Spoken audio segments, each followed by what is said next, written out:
I don't care what time management system you follow. It could be a fancy app or it could be the back of a napkin, but it does need to do one thing: help you keep your commitments. To understand why this is important, think about how you would explain how to build wealth to a 4-year-old. First of all, you'd say, okay, you have a piggy bank and now you put money in, you make deposits, right? And then you don't take any money out, so you don't do any withdrawals. And then over time, well, you'll have more money. Well, in all of our relationships, we maintain kind of an emotional bank account based on how we feel about someone and how they feel about us.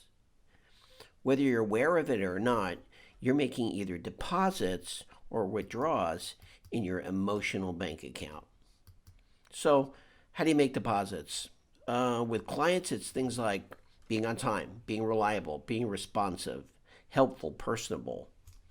What are withdrawals? Well, it's just the opposite. It's things like being late, unreliable, not following up, or being responsive, just being difficult, coming up with problems, and just being negative or combative.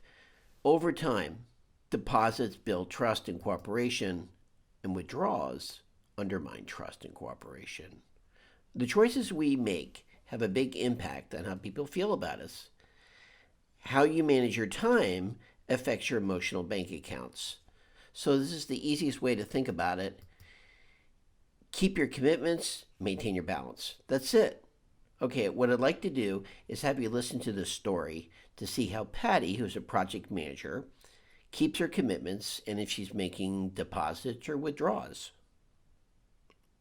So Patty's day starts at 7 o'clock in the morning. She forgot to check the calendar the night before, and it's her turn to take the kids to school.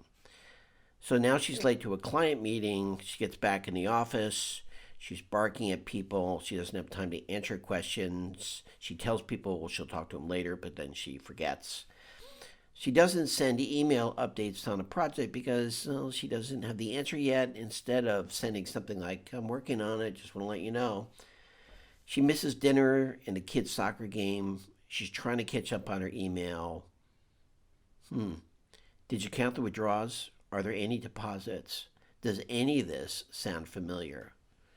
Well, here's the reality. The reality is that the universe has a perfect accounting system. We know who's making deposits in her account and keeping their commitments and maintaining their balance and who's not. When we don't meet our commitments, we drop the ball. We disappoint people and they remember it. They can't count on us. They don't hire us. They don't include us. I'd like you to be thinking about this.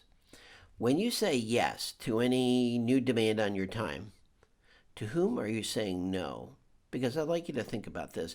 Everybody that I know, including myself, is so busy with demands on their time that if something new comes along, something else needs to move off the plate.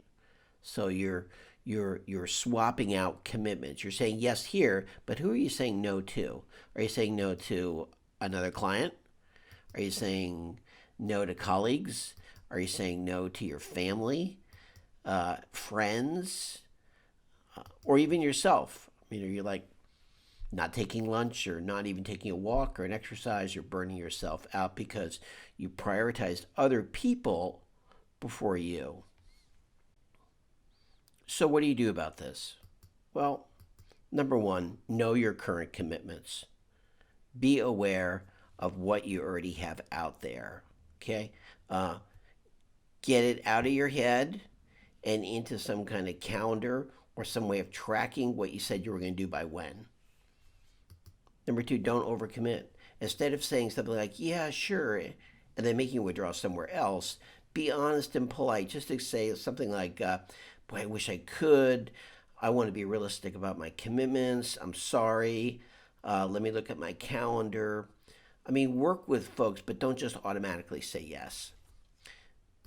Three, be realistic. Be realistic about how much time something actually takes. It's easy to kind of plan out your day and say, be over ambitious and say, oh, yeah, I think I can get all this stuff done. But really, how long does it take to get things done? Because life happens. There's interruptions. Things take longer than you think they are.